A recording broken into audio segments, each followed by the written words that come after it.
Let's go to the crypto market and see what's happening there. Doesn't look very good from the chart that I see. I see a red chart, and it looks really bloody. And because you only have the greens at very minute areas right here, you see, can hardly notice them. So the gain of Bitcoin that we celebrated yesterday seems to have been eroded 1.79% down, even though it still has the 47.8% dominance in the market. Bitcoin is finding it difficult to head back to that 30,000 that it had some weeks ago, 29,111.57, and Ethereum also in the red.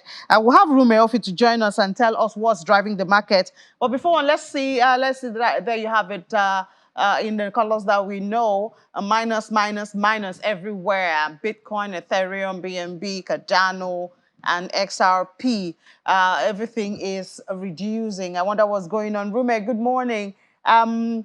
Yesterday we were supposed to have you. Apologies, we couldn't do that, but thank God we have you today. What's happening? Yesterday would have been good news if we had talked, because Bitcoin had recovered. Now it's in the red again.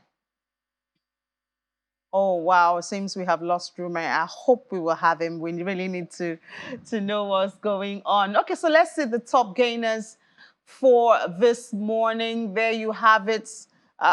This XDC having this major jump, even though the price is... oh, Rume, I can hear you. Can you hear me?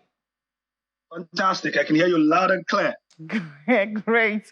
So I was asking, yesterday we had this conversation, would have been celebrating the gain on Bitcoin, but this morning it's the flip side. We see it drop. What's happening?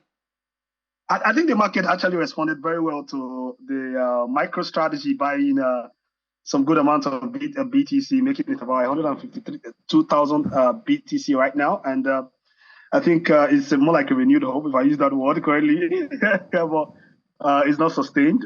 We should be careful. And I think because of the fact that the Fed has come to speak and is not certain if the interest rate is going to be increased subsequently, but we know that it's going to be increased. This is 11 times now the interest rate has been raised.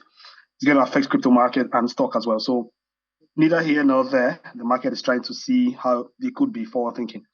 And then I was thinking that it was the Fitch downgrading the US that affected the market.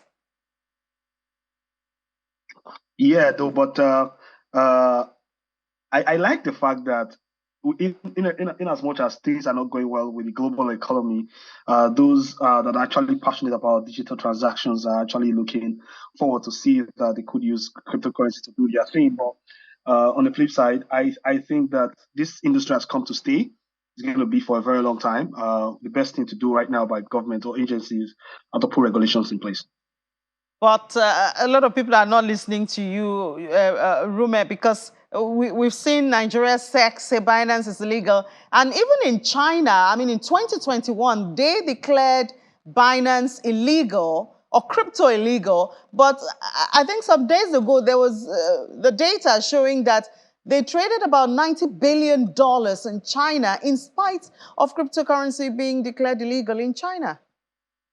Yes, Ini, I must tell you for a fact is the technology powering Bitcoin, most especially, which is the father of all of the cryptocurrencies that are now the big daddy of all of them, is so sophisticated that is so strong that nobody can bring it down. It's so powerful. It's money over internet protocols, money that resides on the internet. It's more like saying that you want to shut the global internet, which is not possible.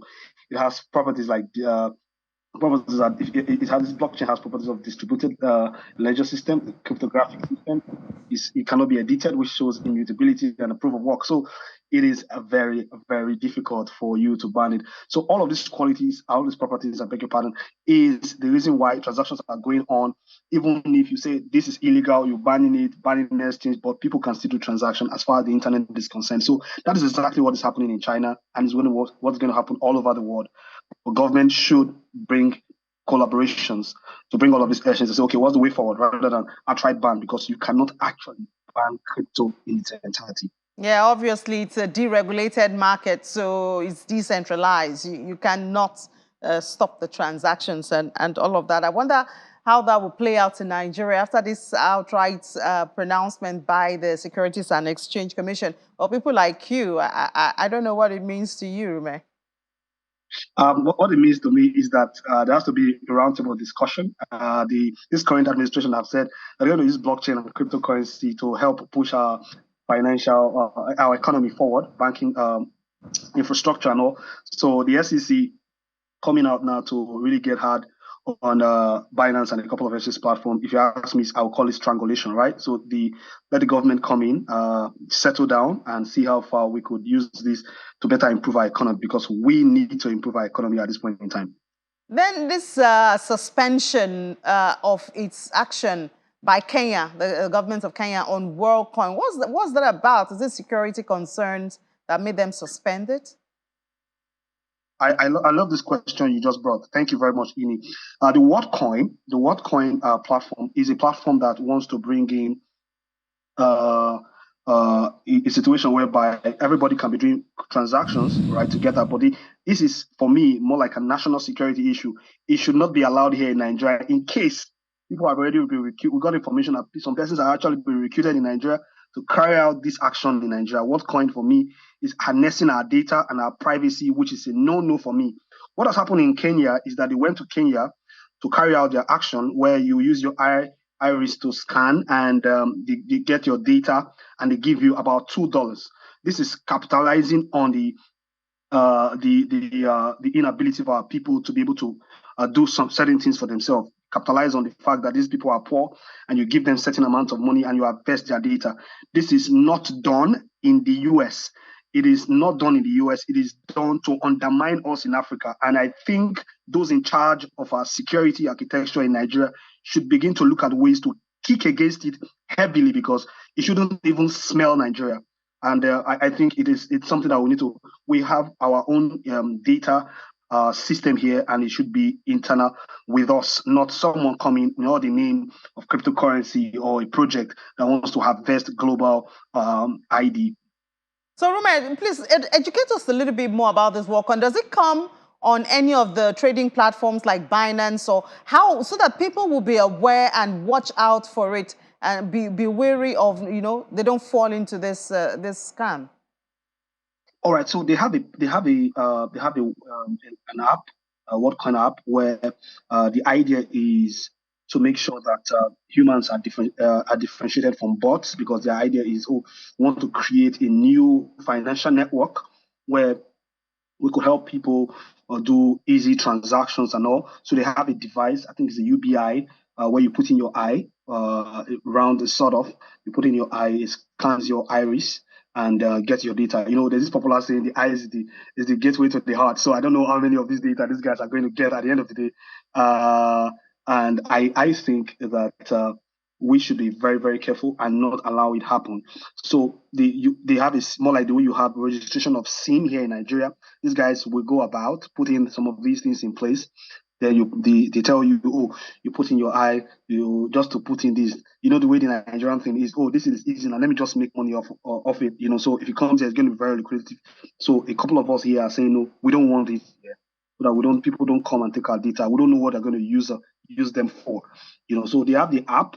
After you've done that, they take it after they've taken your eye shot, a couple of other things. They'll link it to the app that you have, send you some coins, incentivize you with your coins, and you could cash it out. Some of these exchanges, right? I think it's listed in a couple of exchanges. It's even listed on Binance as well. All right, thank you so much for that tip, Rume, of financial market analyst. I thank you for all of that. Thank you very much, Ini. So there you have it. Do not fall for any of that. So anybody wants to give you free money, they need your data. Your data is worth more than $2 or even $100 million. You need to keep it safe. So let's be very vigilant. As our earlier guest had said, now Rume is talking in the area of crypto. Please do not sell your data. You don't know what they want to use it for. Well, that's it.